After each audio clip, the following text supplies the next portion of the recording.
A história real por trás de uma música às vezes pode ser muito mais impactante do que a gente pensa. A história por trás da história? Bon Scott e seu apetite insaciável. Hoje a gente vai cavar a história por trás de Hollow the Rose, um dos clássicos mais indecentes, no melhor sentido, do AC/DC. A música fecha o disco de Let That Be Rock, de 97. Nasceu no momento que a banda estava com sangue nos olhos, gravando de forma crua, barulhenta, com uma produção dupla de Harry Vanda e George Young, no estúdio de Albert, em Sydney. Resultado? Um petardo de 5 minutos que virou uma presença obrigatória em shows, singles em vários países e, com o tempo, um símbolo do debochado espírito que jaz de Bon Scott. Inscreva-se no canal! Para situar, Hollow the Rose é a faixa 8 do álbum. A versão australiana também da internacional Let There Be Rock foi assinada por Angus Young, Malcolm Young e Bon Scott e saiu como single em 77 nos mercados como Dog Eat Dog Lado B, e anos depois, em 78, a banda lançou um single, uma versão ao vivo gravada em Glasgow, no registro de If You Want Blood You Got It, o que ajudou a música a ganhar ainda mais força e fama no repertório. Mas é a questão de onde veio. A semente de Rose, ela veio de outra composição, é tipo Dirty Eyes.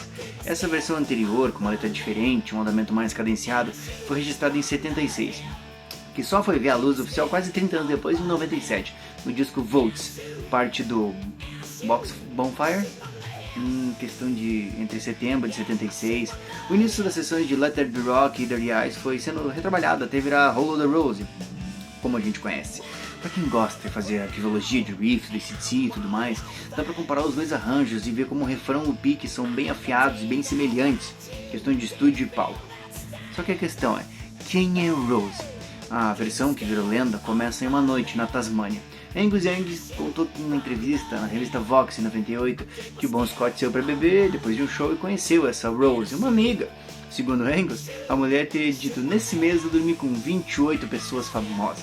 E a moral da história é que, bom, apareceu no mês seguinte quando o Bon Scott acorda, espremido contra a parede, e escuta Rose cochichar para uma amiga: 29.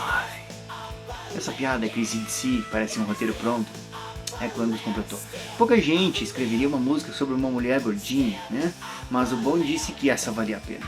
Que essa piada, essa anedota poderia ser citada como origem de uma grande letra. E a letra, por sua vez, não economiza na imagem. Ela dá as medidas específicas 42, 39 e 56, que menciona o peso de 19 stone, que, né, para os australianos é equivalente a mais ou menos 121 quilos, em pelo menos uma introdução ao vivo da época. A questão é que Bon Scott, ainda nessa carinhosamente hiperbólica, inflava a conta, chamando a Rose de um demônio da Tasmânia de 305 libras. Um humor cru e bom. Scott, né, dizendo assim.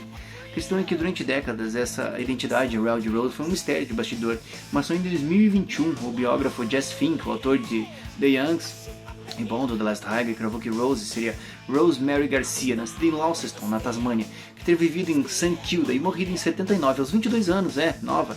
Em 2023 foi publicado no site que seria a primeira foto conhecida dessa Rosemary, ao lado do amigo Raymer Fry, datada em 78, em St Kilda. A imprensa do rock correu atrás, a Classic Rock, Lauderdale e Ultimate Classic Rock.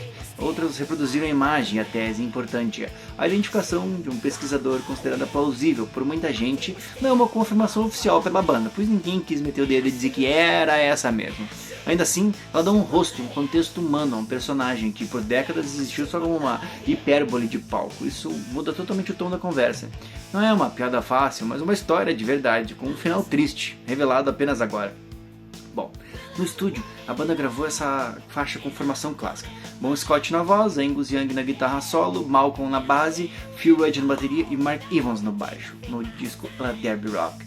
Seria o último álbum de estúdio com Evans, antes da entrada de Cliff Williams no ano seguinte. O som que ouvimos em Rose é a essência da AC/DC, um riff direto, um groove de mão direita do Malcolm, um metrônomo de aço, bateria minimalista e um solo que Angus Young acelera na histeria, não tem truque, não tem besteira. É uma pegada dinâmica de espaço, a banda que respira junto escreve muito mais fácil.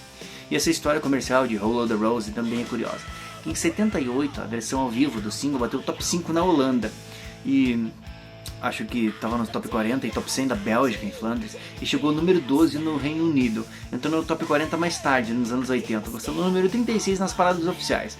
Um desempenho nada mal para uma música que sempre teve um push de rádio por causa, né, tipo, não vamos tocar isso aí por causa do tema e do peso de uma música falando, pô, os caras, o meu gordinho tá falando, entendeu? No palco, Hollow Rose virou um ritual. Uma faixa que aparece em todos os álbuns ao vivo oficiais, como If and Blood Together, Live from Atlantic Studios, Let Me Rock the Movie. E no palco, isso aqui... aquele negócio gigante lá, vocês sabem como é que é. E claro, também tem aquele detalhe que virou marca registrada, um inflável gigante de Rose, uma boneca colossal, que a banda começou a usar nas turnês, surgindo no palco nos anos 80, para ainda dar mais peso à performance, aquela risada, aquela debochada, que hoje em dia seria visto totalmente horrível, seria cancelado na hora, algo escrachado e visualmente impactante. E resumiu bem o espírito da música. Se a letra já é um exagero, por que não botar uma boneca de 20 metros de altura, gordinha assim, sacudindo no palco, né? Esse tipo de humor era a alma do Bon Scott, tanto que ele morreu cedo, então...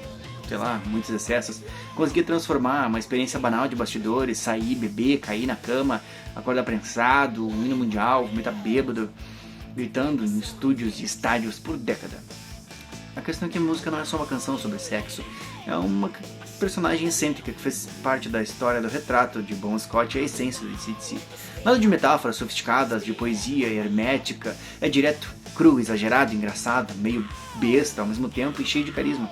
É uma identificação da banda em si, sobre uma aventura que se sabe recém agora, em 2021, de uma jovem que morreu cedo e acabou eternizada de uma forma, provavelmente de uma maneira que ela nunca imaginaria. Uma lenda que mistura um exagero de palco com uma realidade de uma vida curta, tanto dos dois, o que é um clássico, de uma profundidade inesperada. Os dois morreram novos, não só uma piada de bar, mas um lembrete de como o rock transforma pessoas comuns em mitos imortais. Mas no fim das contas, Hollow the Rose é um estado, um riff que gruda na cabeça, um refrão que explode, ironia, deboche, uma celebração da vida sem filtro. Mais do que uma faixa de encerramento de um disco, de uma banda, que virou a assinatura dessa mesma. O público sempre sabe, se tinha Rose no setlist, a catarse do show era garantida. E por isso que hoje, quase 50 anos depois, a música continua sendo um dos maiores clássicos do AC/DC, do rock and roll, do hino da história do rock.